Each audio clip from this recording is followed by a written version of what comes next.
Hello and welcome back to the 41st episode of my still unnamed survival series. And in the last episode, we built this little room surrounded by a pretty colossal farm, which is doubly surrounded by a colossal hole straight in our nether. And I kind of want to do something interesting with that. We have a blank slate completely surrounding us, and it gives us a lot of potential to do some pretty cool things. I've always been fascinated with Minecraft pixel art and wanted to give it a little bit of a try. I want to make my nether gorgeous, and I want to have it be a genuine pleasure to visit and fly through. And I'm going to try and accomplish this by some colossal pixel art. I don't actually have a plan for this, and I don't really know how long it's going to take. I just know that I want to give it a try. I do want this to have some form of invisible lighting, and I saw this thing that my brother was installing for his job, and it was crown molding with a invisible light strip behind it. You couldn't actually see the LEDs, but you could see the ambient light glowing from behind it. So I'm going to try and produce that effect in Minecraft. So I'm going to start by making some black concrete. In my head, the black concrete is going to be acting as the trim, and sea lanterns themselves are going to be the LEDs. This is going to be more like a lighted picture frame than anything else, just to give you kind of an idea of what I'm trying to build here. This is going to be pretty simple, just a black border around the pictures, just to separate the ideas of the images, as well as give this a little bit more depth instead of just being a flat picture. You may have noticed by now, but my voice does sound a little off. Unfortunately, I am sick right now. So we're not going to be doing much big projects, just some small stuff here and there. I do want to try and get that frame finished, so we are going to finish that. So we're going to go ahead and take our shulker box of black concrete powder and go over to my Megabase area and turn that all into normal black concrete.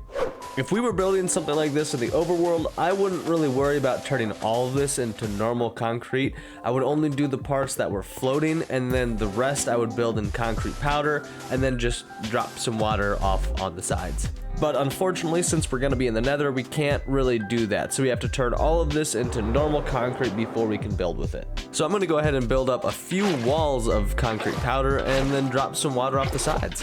So now we need to do something with all of this. This over here is going to be decoration. Every side of this little cube is going to be artistic in some way. There's going to be something there, to the floor, to the walls, to the ceiling, everything. And now I need to find out the distance and the space it takes to stuff these things on the walls while still giving me space for my frame and lighting. I still want the lanterns to be kind of visible. They'll just be hidden. They still need to be able to produce light. And this is kind of what I'm thinking. The stone is going to be the art piece. The sea lanterns is where the sea lanterns are going to fit. And then on the top side is where the frame is going to be. That seems about right. I like that. I think that's what I'm gonna go with. Perhaps I shouldn't have started in the corner, because this needs to go up in 2 spots as well. Those will be on the same plane. Does that really matter? I don't really know. The 3D rendering side of my brain is definitely having a glitch at the moment, because I can't see what's going on here, and I can't figure out what's going on in my head. I guess we'll do the tried and true method of place blocks until it looks good. And this is exactly what the corners are gonna look like. Oh, no it's not. That's wrong. That needs to be 1 block higher. So we're gonna put some more blocks up top and remove the bottom. Now it's exactly what we want. Now that everything is at its proper elevation and everything is looking right, I'm gonna go around every single side of my nether and start placing in these blocks. This is going to be the base of the picture frame, and all the floor is going to be towards the center of my nether. I almost forgot, I needed to put in some sea lanterns underneath that black concrete. So before I put in the rest of that frame, I'm going to go ahead and put the sea lanterns in first, that way I can just cover them up. And covering them is exactly what we're going to do. We're going to go over it once, then twice, and then we're going to start on the backside because this is a cube and it does have 6 planes to work on. Yeah, I'm not gonna lie to you, I'm not vibing with the whole 6 more planes to work on thing. That's a lot that I don't really feel like doing right now. So we're gonna change things up real quick and move on to something that I probably should have done a while ago. We're talking like a whole update ago. I still haven't updated to 1.19. It's coming though, don't worry. I always try and update just a little bit later, just in case there are any world-breaking glitches that come about in these updates. So before we update completely, I am gonna fix this bridge that 1.18 destroyed. Honestly, I probably should have done this a while ago, but we're finally gonna get to it. I don't actually remember how I built this bridge, so this is kind of gonna be a struggle to try and put this thing together. I'm gonna be working off memory, screenshots, and an old TikTok video, and definitely some of my earlier YouTube videos as well.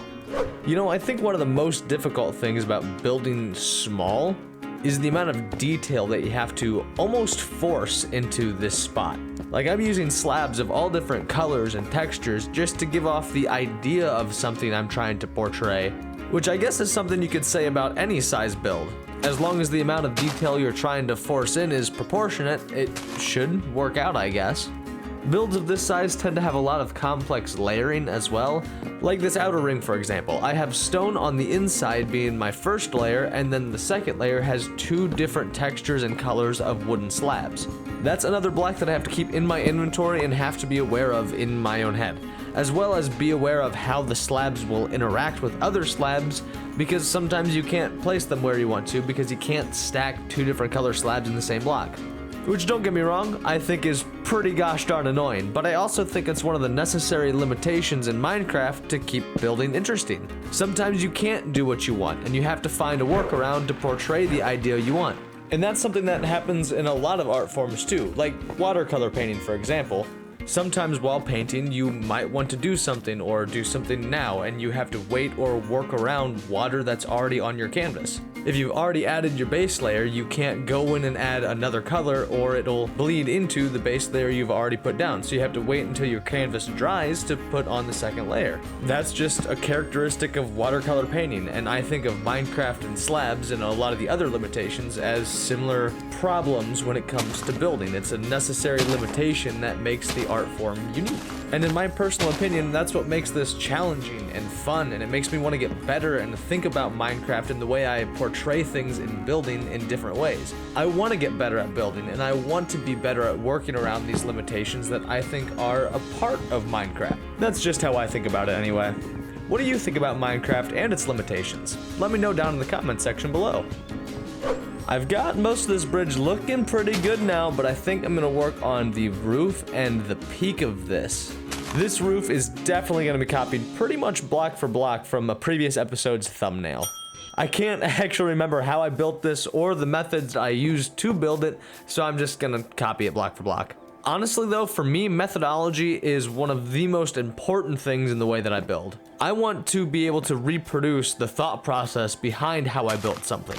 If I ever want to build in that style again, I need to be in the same mindset so I can think the way that I did. Style-wise, these buildings are all pretty similar. The lighthouse, the wheat farm, everything has a similar vibe. However, the bridge, it's a little different. It's a lot smaller, and I had to think in a different way than I did before. Small builds are not something that I usually do, but they're something I want to do a lot more of, which is one of the reasons why I'm building the storage system the way that I am. Small builds, individual ideas, all a part of something a little bit bigger, that being the village. I want them to be unique while maintaining a certain form and fit to the outside village. Or at least that's the idea anyway. We're definitely coming along beautifully with the bridge. The roof is almost complete. I don't quite know exactly what I'm gonna do over here because I just realized a problem with the top section. This side is slightly longer than the other side. So from center to center, one side is 1 block longer, and I just never noticed. It's even like that in the thumbnail too. So I think I'm just gonna keep it and build it exactly the same, but it's just something a little odd that I never noticed about this build and kind of bugs me now. And just like that, my bridge is fixed. I actually really like this bridge, but I'm kind of annoyed that it's off. Like the roof is just not the same, something's different. But that's a problem for future me because we are hopping back into the nether to finish up our frame. We left the nether right after I laid out the bottom portion of this frame, and this pretty much gives us all of our measurements for the rest of this building, except the very top. So I'm just gonna go around and build this in layers. We only have 2 blocks, so this is gonna be pretty simple. This might seem a little random where we're stopping this, but we have a whole farm above us with systems and pipes that we can't actually build into, so we have to stop a little bit before the farm so we can make room for all the pixel art and stuff we're gonna put on the ceiling. I know it may not seem like it now, but this is definitely one of my most ambitious nether projects I've ever done. I think this is one of my first large-scale nether projects in general. I am just about finished placing in all of the sea lanterns. Next up on the list is the concrete. This shouldn't take near as long as the sea lanterns. I'm actually having to count things out, think about where the concrete is gonna go, and this has honestly just taken a pretty long time to get finished.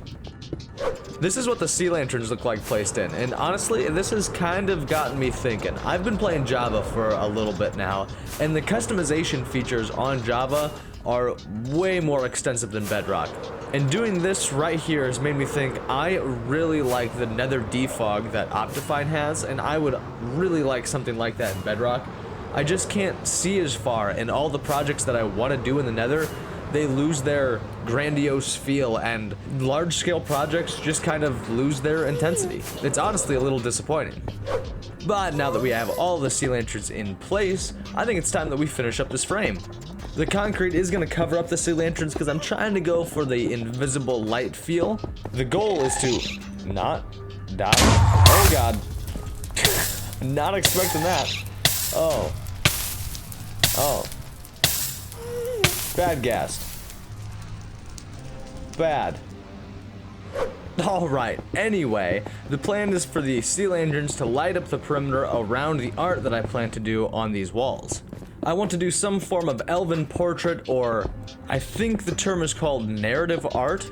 I want to do something that tells a story or portrays an idea in pixel art, and I think this is the perfect place to do it. I know what I'm going to do for the sides of this tomb, I guess I would call it, but I don't know exactly what I'm going to do for the roof. I want it to be kind of artistic and still have that expressionist narrative, but I also want it to be symmetrical with all four sides. And that is the tricky part, especially with the floor plan. It's still kind of small, so I really just have no idea what could even fit up here. I'll probably end up doing some math, drawing out a picture or a form, and then just going with that. It's probably going to mirror something I eventually build in the overworld, because, well, why not? It leads to the overworld. Up, over, I don't know. Kind of like that idea though. And the finishing touch for this frame is the sea lanterns on the top. We still need the roof to be kinda lit, so we gotta have sea lanterns up here too.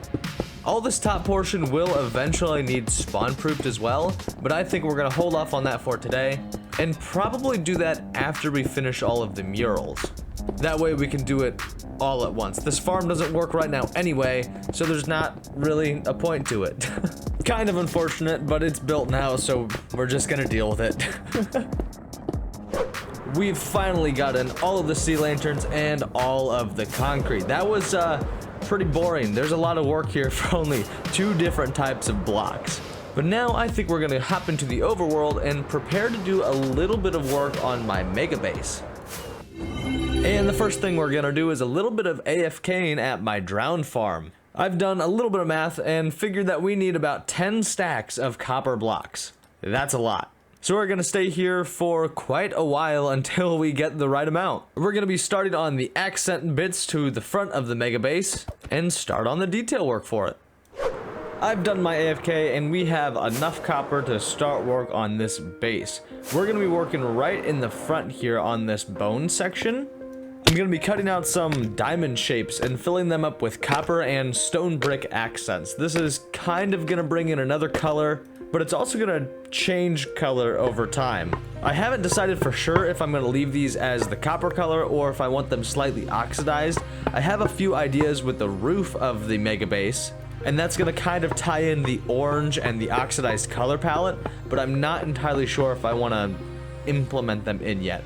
I really like the way the orange copper complements these green aquatic colors, but I'm not entirely sure how far I want to push this color palette because I'm pretty happy with it right now. Some might call it bland, but I call it refined. For now, I think I'm going to be leaving a gap in the middle of our copper diamond. I don't know if I want to replace this with something else or put some more of the copper blocks in it.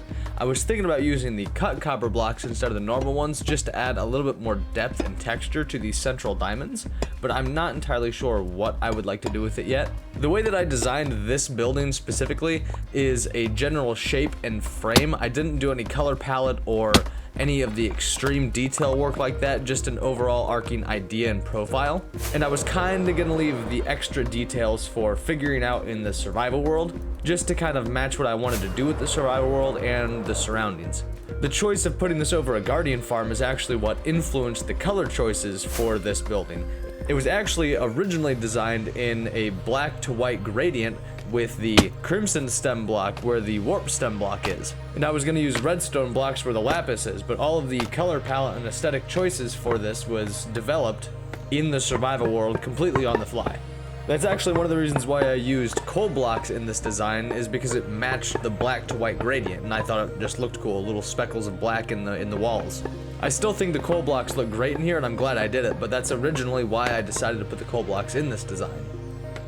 And this is what we got. We're gonna fly up here and get a better view of the front.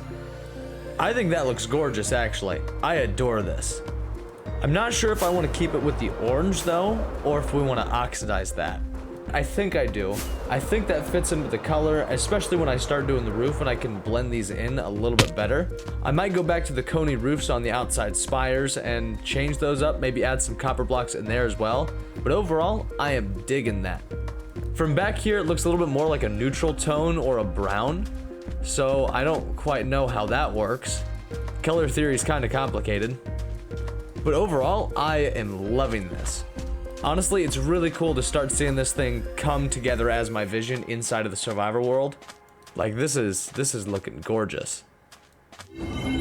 Although it may not seem like it, we have done a lot today. We did a nether project, a whole bunch of AFK, and some substantial work on our Megabase. We also repaired an old and broken bridge. We did good, we did a lot. I think in the next few episodes, we're gonna do a lot more with the Megabase. I wanna start getting this project finished and moving on to the city project I have planned for around this area. But unfortunately, we are out of time in today's episode. I hope you liked it. If you did, feel free to give me a thumbs up, maybe even a comment. If you really liked the video, feel free to share it, that'd be cool. But as always, my name is Red Skies, and I'll see you next time. Goodbye. If you made it this far in the video, thank you. I really appreciate it. And as always, if you have any tips or tricks for using DaVinci Resolve or video editing in general, please leave a comment down below. I would love to hear your opinion.